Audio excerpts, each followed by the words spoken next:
30 Odd Minutes is sponsored in part by Digital Dowsing. Who are you powered by? For the next 30 minutes, we will explore the unexplained. From mysteries beyond our galaxy to ghostly phenomena in our own backyard. We will dive into our psychic abilities and explore everything from conspiracies to the just plain weird. Welcome to 30 Odd Minutes. If the truth is out there, we will find it. But only by sheer accident.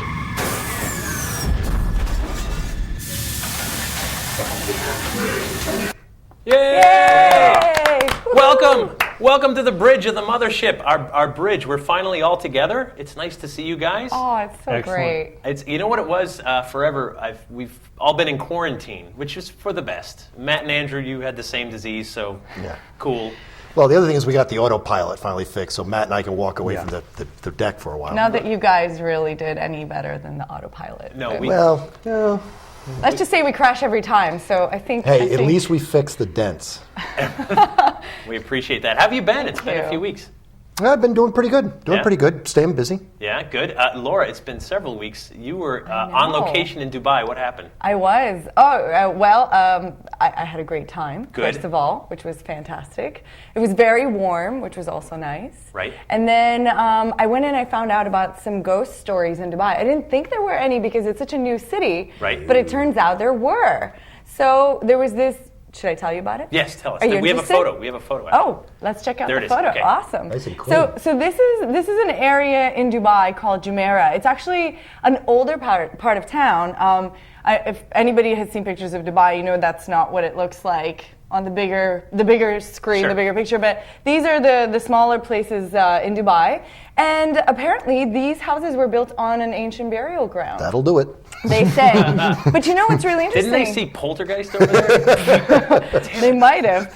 But you know what's really interesting? So all these people have been seeing ghosts in their houses, right. Little boys, older women, talking to them, doing all kinds of little nasty things, but nothing too crazy. But what's interesting is, and we did a show a few weeks ago on the jinn. Yep. Right. And what's interesting in Islam, they don't believe that your spirits do anything after you die. So they attribute that to the jinn, right. not to the burial ground. So it's interesting. There's two camps that are trying to figure out what is happening there. Ghost hunting in Dubai. I love it. Oh my God, it was so fun. And Great. that place just looked creepy. It's right out of a horror movie. Oh, come on. Just kidding. Not very creepy. And see, the whole time I thought she was locked in the bathroom. I didn't even know she was there. That's so funny. They have a really nice bathroom there, so I would have been fine being locked in it. Right. So no, it's been great. Last week's mission, of course, live from Gettysburg. That was really Gettysburg, by the way? Gettysburg was So great. jealous. There was something that took place. There was a zombie prom, and you know what happens when drinks start flowing? You end up doing the Harlem Shake, and Josh Gates from Destination Truth watches on as zombies eat you. Cool. Take a look. Con los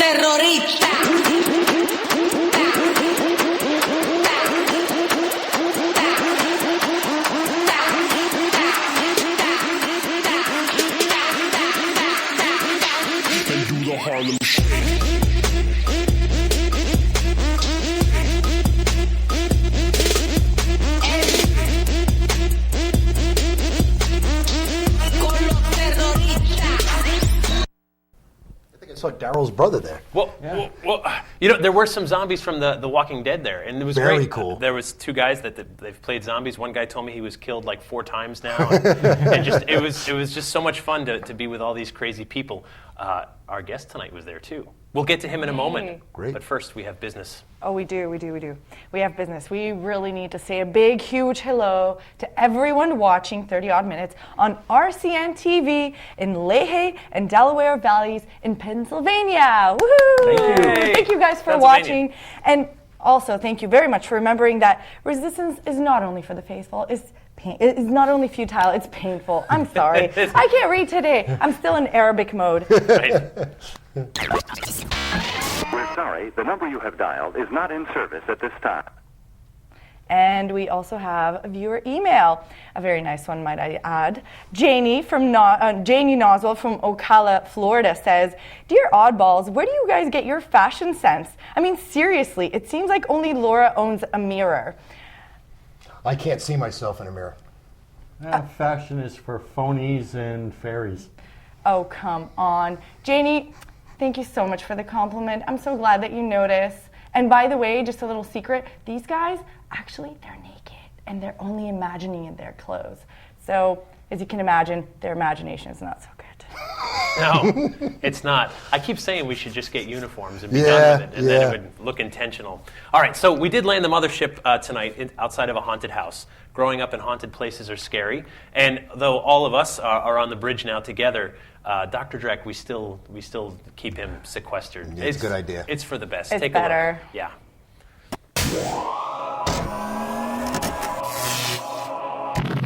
Greetings, oddballs. Dr. Dreck here, and I'm being haunted right now by the Mad Scientist Union. They've got me on hold.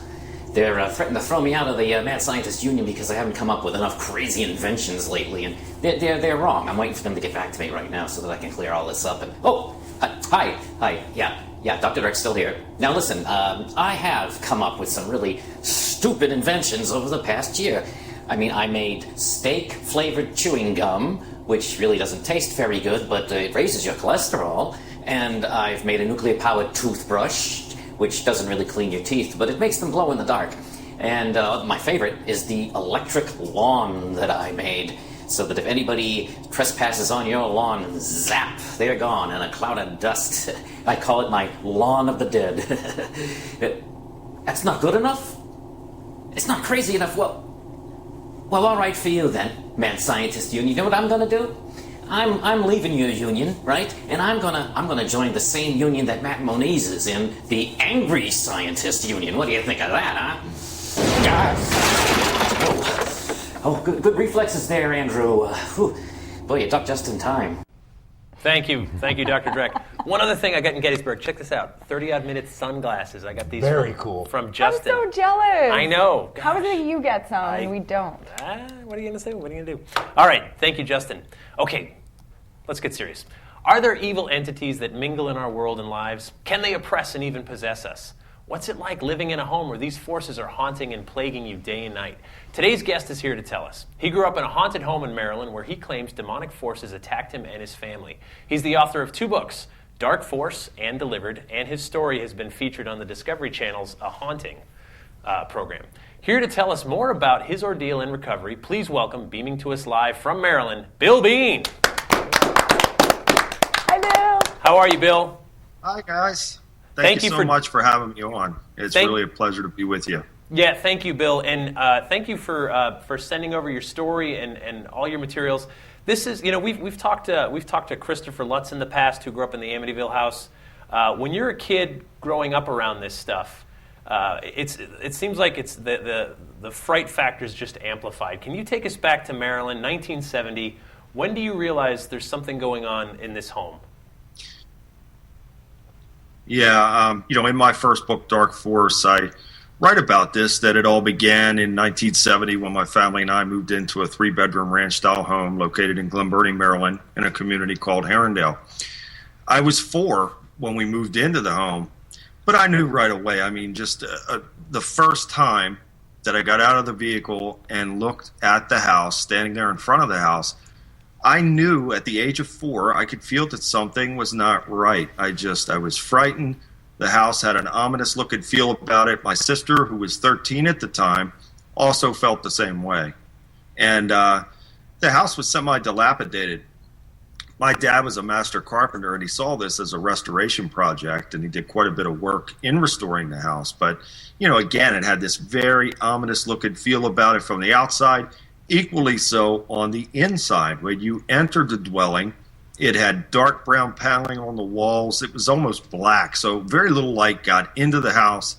It just had such a heavy feel and vibe to it. And again, I was frightened from the very beginning. And you're 4 years old, so I mean you're quite young, and the world's can be a scary place for a 4-year-old. Did your family talk about something that was going on, or was it just kind of ignored? Well, my mom was the first to have an experience, Jeff, and it happened shortly after moving into the house. My dad, William Sr., had taken us, I have an older sister and younger brother. He had taken us with him to go to his parents' house for the day to allow my mom to unpack and organize in what she thought would be peace. And it was during the course of this that she felt a presence. In her mind, she thought that it was my dad sneaking back into the house to play a joke on her. He had that type of sense of humor.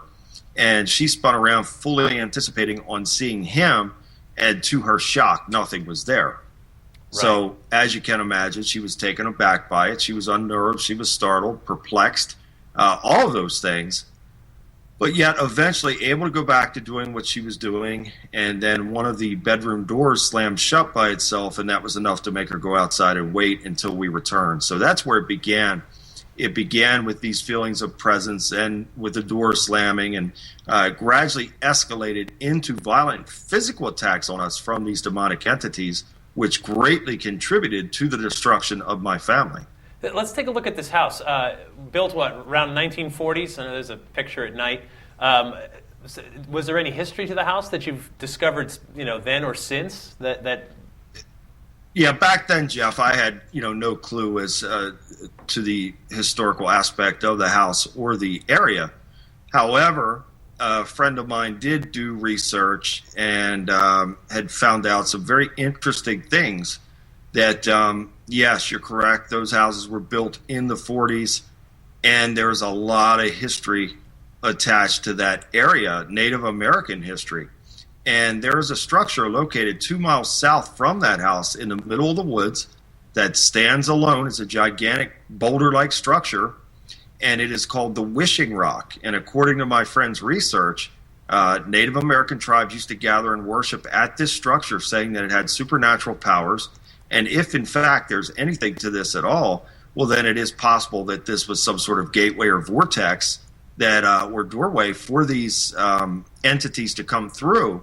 And it has greatly affected not only my family, but the area as well. I still receive many emails to this very day from people in the area telling me about their experiences and what has taken place with them in their homes. So what kind of things happen to your family? You start to feel this heavy sense, people are frightened, but how does it start to break apart your family? Yeah, and it's so sad here, Jeff, because, my parents were good people. My dad, very hardworking family man, a master carpenter, blessed with every physical skill necessary to be highly successful in life. My mother, Patricia Bean, was a great wife, great mother, homemaker. They were married in 56. My sister was born in 57. I wasn't born until 66, and by all accounts, my sister had some happy memories in her childhood. But once we got to this residence, I'm sorry to say there are no happy memories from my childhood at all. And it wasn't long after being in there that my dad's character began to abruptly change. And this went, this man was a heroic type of figure to me. I very much wanted to be like him. He was a man's man. He was a no-nonsense individual, but a very charismatic man as well, a very good-hearted man. And again, blessed, just tremendously blessed with every ingredient necessary to be successful in life. And his character began to abruptly change.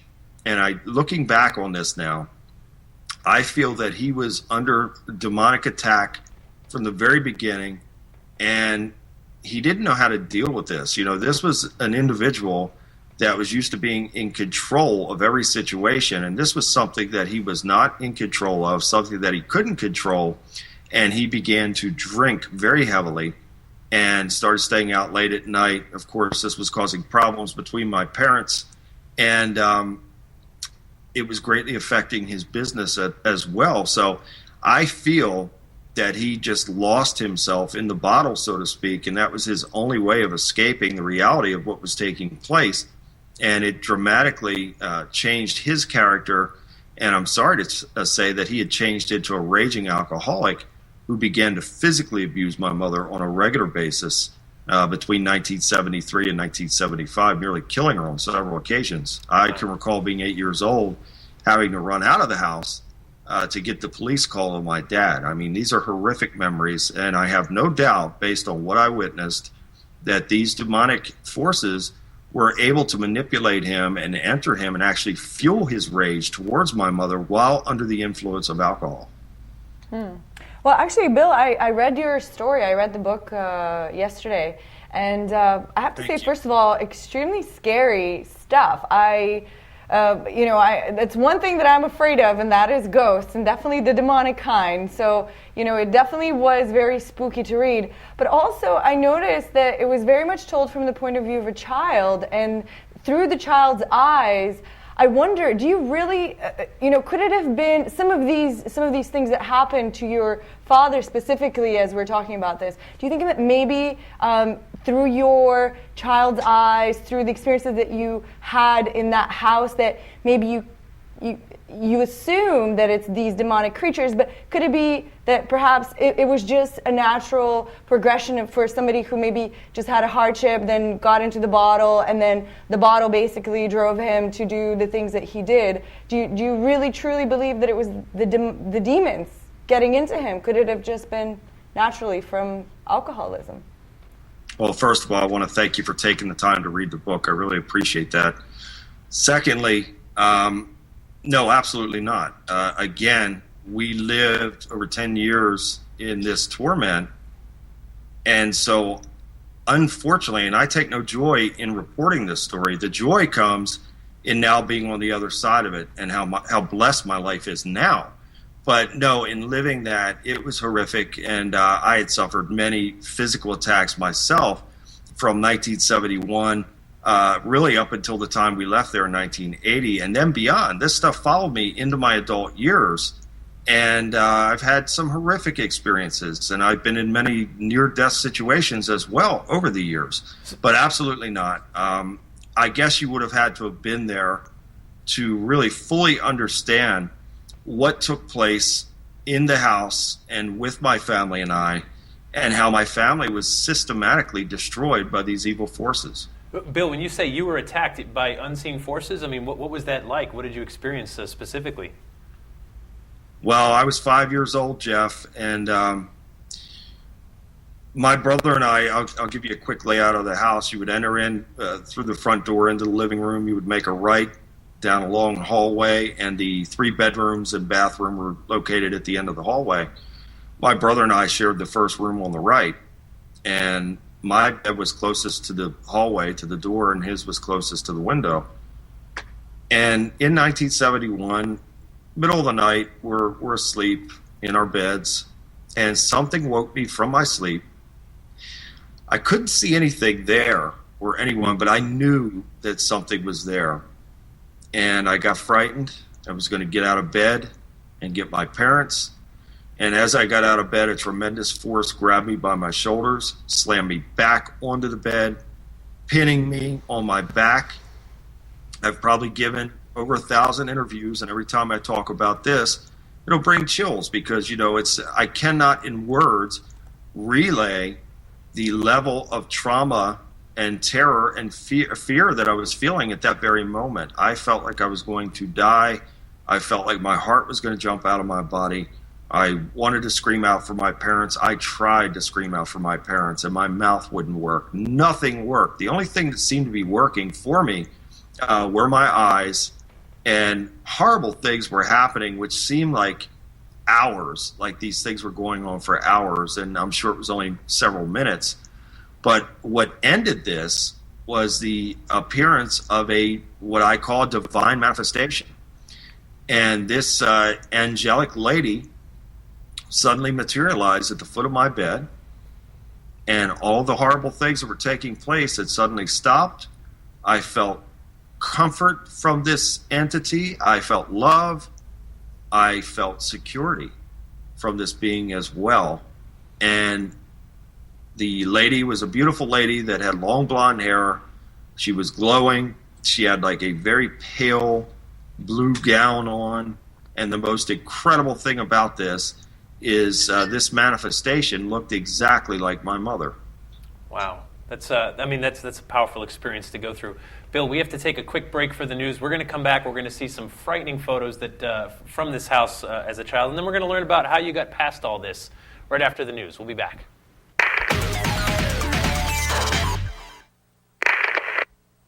On April 1st, 2013, the Animal Legal Defense Fund filed a lawsuit against the Texas Parks and Wildlife Department in response to the department's 2012 ruling that Bigfoot is an indigenous non-game species and therefore can be hunted without a state permit. The nonprofit organization has based its legal argument on the fact that the Texas Administrative Procedures Act calls for administrative findings to be reasonably supported by substantial evidence. The ALDF's suit points to the department's total lack of evidence that Bigfoot is indigenous to Texas and calls attention to the somewhat stronger evidence that the elusive cryptid is a native of Northern California. An attorney for the ALDF, Chris Berry, said that cryptozoological creatures like Bigfoot must not be deprived appropriate legal protections. The lack of credible evidence that Bigfoot is indigenous to Texas sets a clear legal prohibition on Sasquatch hunts in the Lone Star State. The ADLF also intends to get Bigfoot protection as an endangered species under the Texas Parks and Wildlife Code number 68.00. The Chupacabra has apparently been left out of this lawsuit because he just isn't that cute and doesn't have his own TV show. I'm Andrew Lake, and oddly enough, that's the news. Thank you, Andrew. We're back with Bill Bean. He's the author of Dark Force, and we're talking about a very traumatic childhood here. This is not a spooky ghost story. This is downright frightening and sad. As you know, talking about breaking apart families. And Bill, I know you sent us some photos. Now, ghost photos are all the rage these days. These are old photographs that you sent us. Let's take a look at this one. I believe your mother's on the telephone. Take a look at this. And what are we looking at in the reflection behind her? Well, this is an amazing photograph, Jeff. I had gotten some of the old family photographs back in 2005. You know, two tragedies occurred after leaving that house. My grandmother had suddenly died from a series of heart attacks, and then 2 months and 2 days later, my mother had died from a cerebral hemorrhage at the age of 44. And my sister had gotten some of these old family photographs. She had them for years, and she passed some of these along to me. And as I was going through the photos, I found some very disturbing anomalous phenomena in some of these photographs. And this photo was taken in the house, 1975. My mother's on the telephone.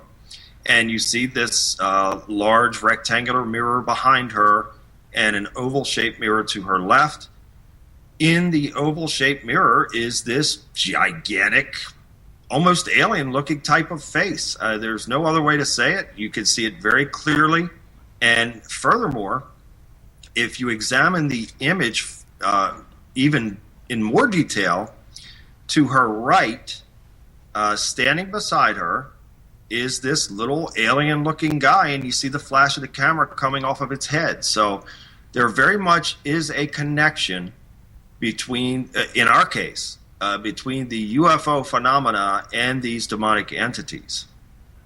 Right. Matt, I mean, I know you've followed a lot of these type of cases. What's this sound like? Well, I've worked with abductees for close to going on 25 years. I work with many of them. And when he started telling me about his story, it reminded me, I don't know how many abductees I've heard say almost verbatim the same exact story. You know, a lot of people will try and throw out the sleep paralysis thing. But the thing with sleep paralysis is sleep paralysis stops you from moving when you wake up.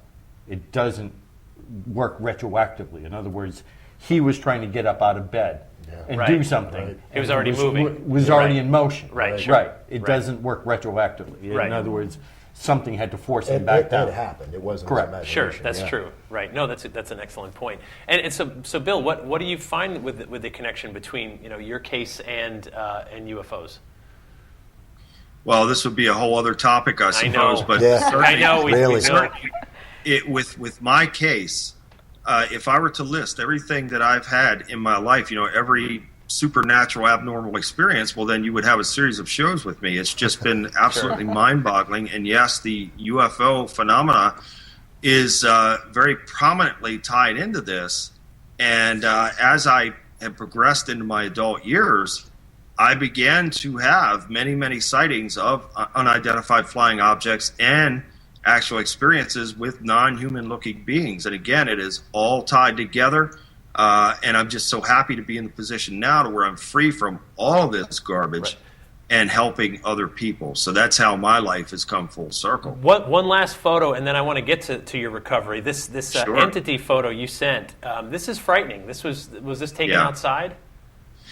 It was. I was outside, and I took the photo on the inside of our residence, and this was taken in 2000, the year 2000. Okay. And there's another photo that you have that is similar to this that was taken in the year 1968. And again, I've had many experiences with these hooded figures with red eyes, and I don't know what to say about it other than I've had many spiritual battles with this garbage, and that's what I call it, garbage.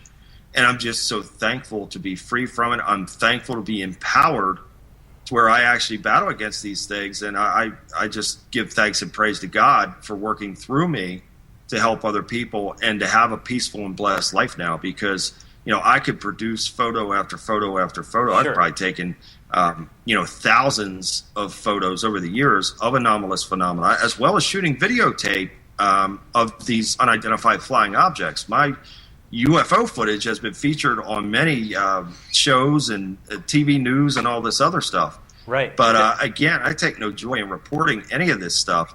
But it is necessary to talk about, to let people know that these things unfortunately really exist. And we can take power and authority over it, and we can move past this, and we can have normalcy back into our lives, and we certainly can have peace. And for me, it's all about helping other people now. So, Bill, tell us now, what's the turning point where you go from being the victim of this stuff to taking control of it and moving past it, like you said? What's the catalyst? Well, for me, it's faith. And I didn't come here to preach a sermon, but I have to tell you guys, God has worked miracles for me in my life. Now, this is true. And how could I not thank him and praise him for what he's done for me? Because my life was so dark and empty for so long. And most of my family has passed. They're gone. And so I was so empty and alone for so long. And I walked around in a great deal of pain for so long. And I couldn't relate to anybody. I could never have any kind of serious relationship because I wouldn't let anybody get close to me. I just couldn't bear to have anyone come close to me in that way. And so the turning point was, I have to say, when I met my wife and we first got together, she really helped me a great deal with adjusting to how love was and how a relationship would be and things of that nature. I really didn't have any concept of that. And so it's a process, though, Jeff. This isn't something that just happens overnight. We have to make the choice. We can choose and decide that we want a better life, and we can do better, and we can be better. B, once we've made that choice, we then activate, which I believe God has power within each and every one of us. A piece of God is within all of us. We can activate that power when we make the choice to do so, but we have to do the work also. So it's the faith and works thing. It goes hand in hand. You cannot have one without the other. So it requires a lot of hard work. It requires a mindset change to where I used to wake up thinking, oh, what horrible thing is going to happen to me today?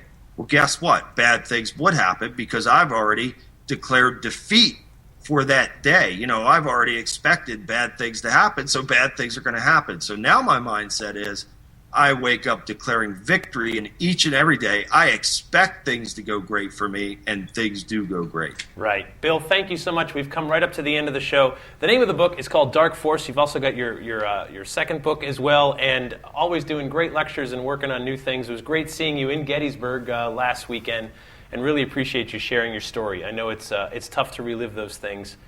We appreciate it. It rings true, doesn't it? Yeah. Thanks so much, Bill, for coming on. Thank you, guys. I really appreciate it. God bless all of you, and hope to come back again soon. Sounds great. Thank you, Bill. All right, from all of us to all of you, until next time, folks, stay on. Yeah.